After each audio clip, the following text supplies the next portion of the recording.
మరొక శక్తి మనుషుల్ని నాశనానికే నడిపిస్తూ ఉంది. అదే శక్తి దెయ్యపు శక్తి. ఏ శక్తి అమ్మా? ఈరోజు బార్ షాపుల వల్ల పచ్చని కాపురాలు నాశనం అయిపోతున్నాయి. ఈరోజు ఏమండి, యవనులు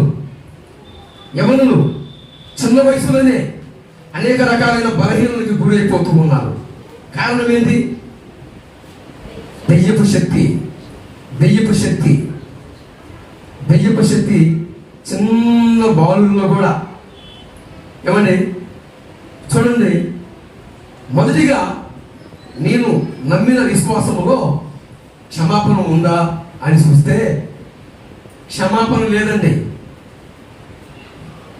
నాకు తెలిసిన ఎస్ఐ గారు ఉన్నాడు. ఈరోజు ఇటీవల పల్నాడు జిల్లా సిఐ గారిగా ప్రమోషన్ పొందాడు. ఆయన ప్రమోషన్ వచ్చింది, సిఐగా మార్చబడ్డాడు వారం కింద. ఇంకా ఉన్నారు తెలిసిన కలెక్టర్స్ ఉన్నారు, లాయర్స్ ఉన్నారు, జడ్జీస్ ఉన్నారు. ఈ అందరినీ నేను గతంలో పరిశోధిస్తే ఒక నిజాయితీ కలిగిన పోలీసు ఆఫీసర్ని అడిగితే, అన్నా మరి నేను పలానా తప్పు చేశాను, ఆ తప్పు కవర్ చేసుకోవడానికి మరి పోగొట్టుకోవాలంటే ఏం చేయాలి? లంచం ఇవ్వాలి. ఏమివ్వాలి? అందరూ చెప్పండి. లంచం ఇవ్వాలి. లంచం ఇస్తే మన తప్పు కవర్ అయిపోతుంది. అవునా? అవునంటారా కాదంటారా? లంచం ఇస్తే ఇక మనం వదిలిపెట్టేస్తాడు. అయితే నిజాయితీ కలిగిన పోలీసు ఆఫీసర్ అయితే తప్పు చేయటమే నేరం, దానికి ప్రతిగా లంచం ఇస్తే ఇంకా నేరం. అవునా? ఇక ఏం చేస్తాడు? అన్న నువ్వేం చేస్తావు?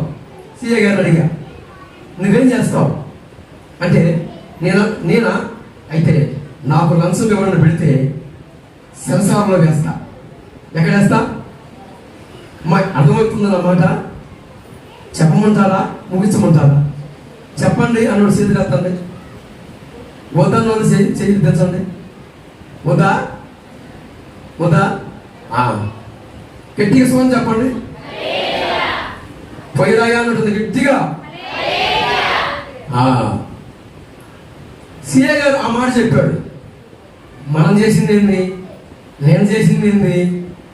దేవుడు దేవత అనే భ్రమలో నేను శ్రావణ మాసం వచ్చేటప్పుడు ఒక మేక పోతుంది తీసుకెళ్ళి బలిగా అర్పించి ఆ బ్లడ్ వెంటనే వెళ్ళి అలాగా ముద్రలో ఈ అస్తాలతో ముంచి ఆ బ్లడ్లో పరిగెత్తుకుంటూ వెళ్ళి అలాగా కొట్టాను. ఇప్పుడు నేను చేసింది ఏంటి? సిఐ గారు ఏం చెప్పాడు? లంచం ఇస్తే తప్పు. మరి దేవుడు అనే పేరుతో నేనేం చేస్తున్నా? ఇప్పటికీ నా 5వ సహోదరులు ఏం చేస్తున్నారు? ఏమని 5 అంటే వదిలిపెడదాం, తెలియక. అందుకే మంత్రం అజ్ఞానం అహంభవతి వినాశాయ దుర్మరణం.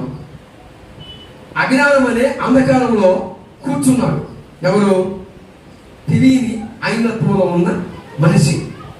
తర్వాత ముస్లిం సహోదరులు పాత నిబంధనల వరకు ఫాలో అవుతారు, క్రొత్త నిబంధనలో ఫాలో అవ్వరు. అవునా? సరే, వాళ్ళు కూడా పక్కన ఉంచితే యేసు ప్రభు వారిని నమ్ముకున్నట్టే ఉంటారు. ఏమండి? యేసు ప్రభు వారిని నమ్ముకున్నట్టే ఉంటారు. యేసు ప్రభు వారి కాడ ఆయన మాట స్వీకరించినట్లే ఉంటారు. ఈరోజు ఏమండి? సాగర మాతకి ఏమండి? సాగర మాతకి ఇయ్యాలంట. ఏమండి? తెలియని వారికి క్షమాపణ. ఏమమ్మా? తెలియని వారికి క్షమాపణ ఉంది, తెలిసిన వారికి క్షమాపణ లేదు, ఉండదు. యేసు ప్రభు వారిని సొంత రక్షకుడిగా అంగీకరించి యేసు ప్రభు వారిని మాటలు మేము వింటున్నామని ఏమండి?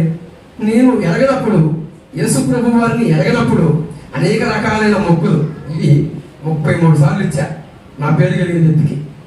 మీరు అర్థం చేసుకోండి. 33 సార్లు ఇచ్చా, మోకాలతో పోయా. యేసు ప్రభువు వారు అన్నాడు, మత్తయి సువార్త 11వ అధ్యాయము 28వ వచనం, ప్రయాసపడి భారం మోస్తున్న సమస్త జనులారా నా వద్దకు రండి, మీకు నేను విశ్రాంతిని ఇస్తాను అన్నాడు. ఈ విశ్రాంతి కోసం నేనేం చేశా? 33 సార్లు తిరిగా. చదువుతారా ఆ మాట? ప్రయాసపడి భారం మోసుకుంటున్న సమస్త జనులారా నా వద్దకు రండి, నేను మీకు విశ్రాంతి కలుగజేతును. ఏం కలగజేస్తానన్నాడు? విశ్రాంతి కలగజేస్తానన్నాడు. ఈ విశ్రాంతి కోసం నేను ఎన్నో పుణ్య కార్యాలు. ఎందుకు? కారణం ఏంటి?